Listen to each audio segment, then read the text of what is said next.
నోటి చుట్టూ నలుపు శాశ్వతంగా పోవాలి అంటే ఏం చేయాలి?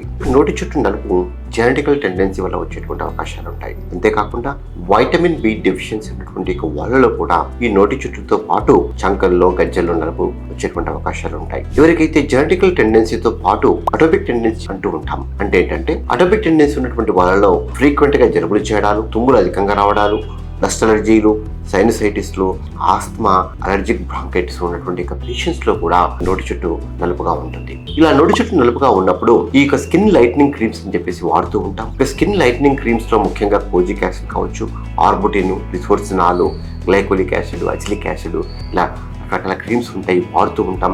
ఇవి వాడినప్పటికీ కూడా కొందరిలో ప్రాపర్గా రెస్పాన్స్ రానప్పుడు కెమికల్ పిల్స్ చేస్తూ ఉంటాం. ఈ కెమికల్ పిల్స్ కూడా మంత్లీ ఒకసారి అంటే కనీసం ఒక 5 నుంచి 6 నెలలు చేయించుకోవాల్సిన అవసరం ఉంటుంది. కెమికల్ పిల్స్ చేసినప్పటికీ కూడా కొందరిలో సరైనటువంటి రెస్పాన్స్ రాదు. ఇలా సరైనటువంటి రెస్పాన్స్ రానప్పుడు పికోసెకండ్ ఎండియాగ్ లేజర్ ఉంటుంది. ఈ పికోసెకండ్ ఎండియాగ్ లేజర్ చేసినప్పుడు ఈ నోటి చుట్టూ నలుపు రెస్పాన్స్ వచ్చేటువంటి అవకాశాలు ఉంటాయి. ఈ యొక్క లేజర్ కూడా మంత్లీ ఒకసారి కనీసం ఒక 5 నుంచి 6 సార్లు చేసుకోవాల్సినటువంటి అవసరం ఉంటుంది.